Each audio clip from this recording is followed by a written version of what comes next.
America വലിയ നേട്ടമാണ് ഉണ്ടാക്കിയിരിക്കുന്നത്. അതായത് കൊത്തിയ പാമ്പിനെ കൊണ്ട് വിഷമെടുപ്പിച്ചു. ഇതാണ് സംഭവിച്ചത്. കാരണം അൺഎക്സ്പെക്റ്റഡ് ആയിട്ടുള്ള മൂവായിരുന്നു. ഇലോൺ മസ്ക് ഇറാൻ്റെ യുണൈറ്റഡ് നേഷനായിട്ടുള്ള അംബാസഡറായിട്ട് നേരിട്ട് സംസാരിക്കുന്നു. ഏകദേശം 1 മണിക്കൂർ നീണ്ടു നിന്നു. അതുമായിട്ട് ബന്ധപ്പെട്ട വൻ തീരുമാനങ്ങളാണ് ഇറാൻ എടുത്തിരിക്കുന്നത്. ഇതിനകത്ത് പൂർണ്ണമായിട്ടും ഖത്തറിനെ ഒഴിവാക്കി. അതാണ് ട്രംപ് അഡ്മിനിസ്ട്രേഷൻ വരാൻ പോകും, അത് ചാർജ് എടുക്കാൻ പോകും. അതിനു മുമ്പ് സംഭവങ്ങൾ വളരെ കൃത്യമായിട്ടങ്ങ് മൂവ് ചെയ്തു. ഇറാനുമായിട്ട് സംസാരിച്ചു. അവരോട് തന്നെ പറഞ്ഞു ഈ ഹമാസുമായിട്ടും ഹിസ്ബുള്ളയായിട്ട് സംസാരിച്ച് ഒരു ഉടമ്പടിയിലോട്ട് വരണം, സീസ് ഫയറിലോട്ട് വരണം. വന്നില്ല എങ്കിൽ കാര്യങ്ങൾ വളരെ മോശമാകുമെന്ന് പറഞ്ഞു. അതിൻ്റെ റിസൾട്ടും കിട്ടി. കാരണം ഖത്തർ എന്ന് പറഞ്ഞ രാജ്യത്തെ വിശ്വസിക്കാൻ കൊള്ളില്ല എന്ന് അമേരിക്കയും ഇസ്രായേലും മറ്റു ലോകരാജ്യങ്ങളും മനസ്സിലാക്കി. അതിൻ്റെ ഇടയ്ക്ക് കിടന്ന് ആളാകാൻ ശ്രമിക്കുന്നു. അതേപോലെ തന്നെ ഒരു ഉടമ്പടിയോ കരാറോ ഉണ്ടാക്കാൻ ഈ രാജ്യത്തിന് ഒരു താല്പര്യമില്ല. അവർക്ക് മറ്റു പല വെസ്റ്റേൺ ഇൻട്രസ്റ്റും അതേപോലെ തന്നെ ഈ പറയുന്ന മത തീവ്രത വാർത്തു അതിനുവേണ്ടിയുള്ള അവർക്ക് പ്രാധാന്യം കിട്ടണം. അതേപോലെ ഇങ്ങനൊരു ഇഷ്യൂ ഉണ്ടാകുമ്പോഴാണ് ഖത്തറിന് പ്രാധാന്യം കിട്ടുന്നത്.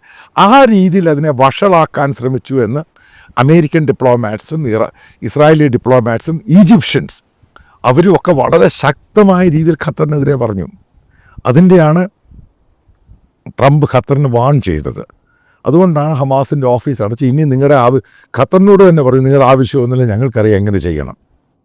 ആ രീതിയിലാണ് ഇറാനുമായിട്ട് നേരിട്ട് ഡയലോഗ്സിന് പോകുന്നു.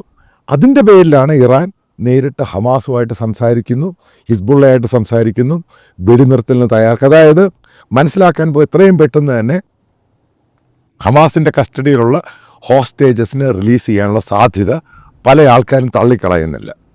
വളരെ വളരെ ഫാസ്റ്റായിട്ടാണ് കാര്യങ്ങൾ പോകുന്നത്. അതായത് ഇറാൻ അടി കിട്ടി. ഇറാൻ ഒന്നും ചെയ്യാൻ വയ്യാത്ത സ്ഥിതിയായിപ്പോയി.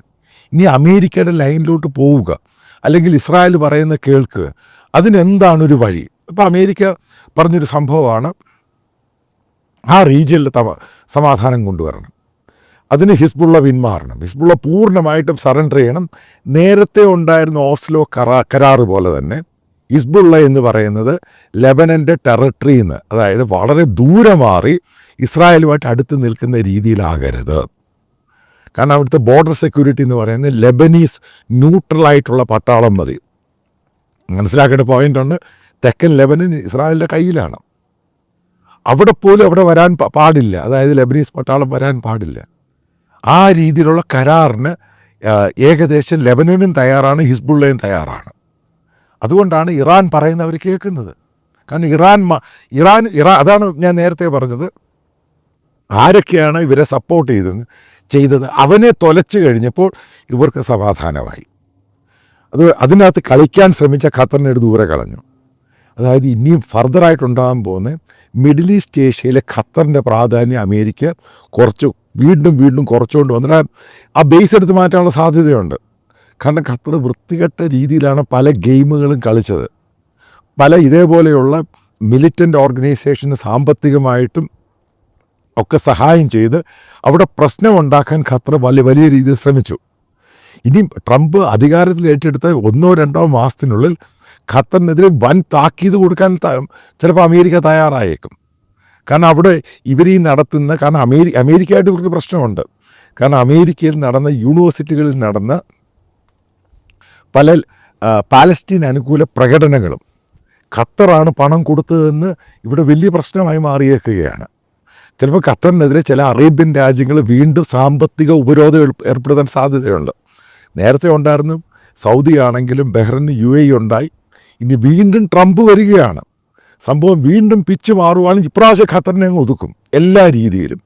കാരണം ഖത്തറാണ് എല്ലാം കുളവാക്കിയതിൻ്റെ ഏറ്റവും പ്രധാനപ്പെട്ട ഉത്തരവാദി എന്ന രീതിയിലാണ് അമേരിക്ക ചെന്നെത്തിയിരിക്കുന്നത്. അതുകൊണ്ടാണ് ഇറാനുമായിട്ട് നേരിട്ട് ചർച്ചയ്ക്ക് തയ്യാറാകുന്നത്. നേരിട്ട് ചർച്ച ചെയ്തു, ഇതിന് റിസൾട്ട് കിട്ടി, ഖത്തർ ഈസ് ഔട്ട്.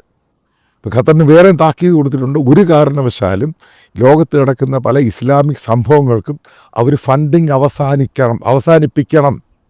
കാരണം അവർ ഏറ്റവും കൂടുതൽ ഫണ്ട് ചെയ്യുന്ന പല രീതിയിലാണ് പലർക്കും. വഹാബിസം, സലഫിസം, ഈ ചള്ള് ചവറിനൊക്കെ അവർ ഫണ്ട് ചെയ്യുന്നുണ്ട് ലോകത്ത് പലയിടത്തും. അത് നിർത്താൻ വേണ്ടിയുള്ള വാൺ ചെയ്തിട്ടുണ്ട്. അതായത് ഇന്ത്യ ഗവൺമെൻറ്റും പല ഗവൺമെൻറ്റും ഇതുമായിട്ട് ബന്ധപ്പെട്ട് ഖത്തറിനോട് പറഞ്ഞിട്ടുണ്ട് ഇങ്ങനെയുള്ള ഫണ്ടിങ് അവസാനം. അതേപോലെ ഉറുദുഗാനും താക്കീത് കൊടുത്തിട്ടുണ്ട്, ലോകത്ത് നടക്കുന്ന പല മിലിഷ്യ ഗ്രൂപ്പ്സിന് ഫണ്ടിങ് കൊടുക്കരുത്. നേരത്തെ ആ ഒരു വീഡിയോയിൽ പറഞ്ഞിരുന്നു, ഇതേപോലെ മിലിഷ്യ ഗ്രൂപ്പ്സിൻ്റെ ഹെഡ് ക്വാർട്ടേഴ്സ് ഖത്തറിലാണ് വെച്ചുകൊണ്ടിരിക്കുന്നത്. ഇതിനെ മുഴുവൻ ഇപ്പോൾ ഖത്തർ എല്ലാം മുഴുവനും പുറത്താക്കേണ്ടി വരും, അല്ലെങ്കിൽ അമേരിക്കൻ സാങ്ഷൻ പോലുള്ള വലിയ സംഭവങ്ങളോട്ട് കയറിപ്പോവും. കാരണം ഒരു കാരണവശാലും ട്രംപ് അഡ്മിനിസ്ട്രേഷൻ ഇതേപോലെയുള്ള ടെററിസത്തെ പ്രോത്സാഹിപ്പിക്കാൻ തയ്യാറല്ല. കാരണം ഇനി സൗത്ത് ഈസ്റ്റ്, മിഡിൽ ഈസ്റ്റ് ഏഷ്യയിലും വെസ്റ്റ് ഏഷ്യയിലും സമാധാനം ഉണ്ടാകണമെന്നാണ് ട്രംപിൻ്റെ ഏറ്റവും കൂടുതൽ വലിയ ആഗ്രഹം. അമേരിക്കൻ ഡിപ്ലോമസിയുടെ ഭാഗമാണ്. അതിൻ്റെ ഭാഗമായിട്ടാണ് അത്രയും ബേസ് വെച്ചിരിക്കുന്നത്. ചിലപ്പോൾ ഈ ഖത്തറിൽ നിന്നൊക്കെ ബേസ് ചിലപ്പോൾ വിഡ്രോ ചെയ്തേക്കും. കാരണം എക്സ്പെൻഡിച്ചർ കുറയ്ക്കുക എന്നുള്ള സംഭവത്തിലോട്ട് അമേരിക്ക പോവുകയാണ്. പക്ഷേ ഇസ്രായേലിൻ്റെ സെക്യൂരിറ്റി, അതേപോലെ മിഡിൽ ഈസ്റ്റ് ഏഷ്യ ഇതുമായിട്ട് ബന്ധപ്പെട്ടാണ് ഇത്രയും നാൾ നിലനിൽക്കുന്നത്. ഇപ്പോൾ ഇറാൻ ഇല്ലാതായി കഴിഞ്ഞാൽ, കാരണം ഇറാൻ കംപ്ലീറ്റ് ആയിട്ട് ചേഞ്ച് ആയിക്കഴിഞ്ഞാൽ പിന്നെ ഇതിൻ്റെ ആവശ്യമില്ലാതായി. ഇവിടെ ഖത്തറിൻ്റെ പ്രാധാന്യം വലിയ പൂജ്യത്തിലോട്ടങ്ങ് മാറും. ചിലപ്പോൾ അവിടുത്തെ ഭരണാധികാരിയെ തന്നെ ഒരു ദൂരെ കളയും. സംഭവത്തിൻ്റെ പിച്ച് ആ രീതിയിലോട്ടാണ് പോകുന്നത്. ഖത്തറിനെ എവിടെ അടുപ്പിക്കുന്നില്ല.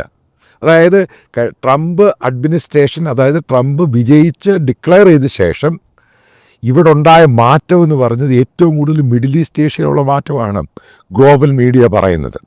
അതിനകത്ത് ഖത്തറിനെ പൂർണ്ണമായിട്ട് ഒഴിവാക്കിയേക്കുകയാണ്. അതായത് ഖത്തറിൽ ജോലി ചെയ്യുന്ന ഒത്തിരി മലയാളികളുണ്ട്. ഞാൻ ഈ പറയുന്നത് എൻ്റെ ഒരു അനാലിസിസാണ്, ഈ മറ്റുള്ള പത്രങ്ങളൊക്കെ വായിച്ചിട്ട്. അതായത് ട്രംപ് അഡ്മിനിസ്ട്രേഷന് ഖത്തറുമായിട്ട് ഈ രീതിയിൽ പോകാൻ അവർക്ക് താല്പര്യമില്ല. കാരണം അവർ വല്ലാത്ത രീതിയിലാണ് പല രാജ്യങ്ങളിലും കയറി അവിടെ സാമുദായികമായിട്ടും മതപരമായിട്ടും പ്രശ്നങ്ങളുണ്ടാക്കുന്നു. അവിടെ പിന്നെ അവസാനം ബ്രോക്കറേജും ഡീലും മിഡിൽമാനുമായിട്ട് പോകുന്നു, അതും കുളവാക്കുന്നു. ഉറുദോഗൻ വരെ ഇതുമായിട്ട് ബന്ധപ്പെട്ട് സ്റ്റേറ്റ്മെൻറ്റ് കൊടുത്തിട്ടുണ്ട്, ഖത്തറിൻ്റെ വൃത്തികെട്ട ഗെയിമാണെന്ന്. അവസാനം ഇറാൻ മുന്നോട്ട് പോയി. കാരണം ഇറാൻ കംപ്ലീറ്റ് ആയിട്ട് സറണ്ടർ രീതിയിലായി. അപ്പോൾ ഇറാൻ ഒന്നും അല്ലാതായി കഴിയുമ്പോൾ വെസ്റ്റ് ഏഷ്യയിലും മിഡിൽ ഈസ്റ്റ് ഏഷ്യയിലും സമാധാനമായി കഴിഞ്ഞാൽ ഖത്തറിൻ്റെ പ്രാധാന്യമില്ല.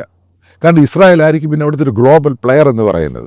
അപ്പോൾ ആ രീതിയിലോട്ട് മാറുമ്പോൾ സൗദിക്കും UAEക്കും പ്രാധാന്യം കിട്ടും, വ്യക്തമായ പ്രാധാന്യം.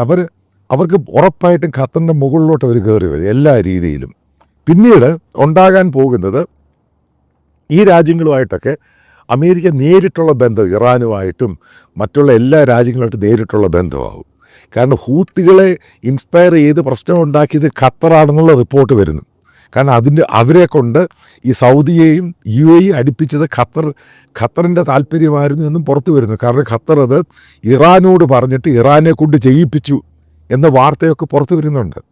ഇത് ഉറപ്പായിട്ട് ഇതിനെപ്പറ്റി ഒരു എക്സ്റ്റേണൽ ഇൻവെസ്റ്റിഗേഷൻ നടക്കും. അപ്പോൾ അതിനുശേഷം ഖത്തർ ഭരണകൂടം തെറ്റായിട്ടാണ് അങ്ങനെ ഉണ്ടായിരുന്നു എന്ന് പറഞ്ഞാൽ ഖത്തറിനെതിരെ ഉറച്ച നടപടി ഉണ്ടാകും.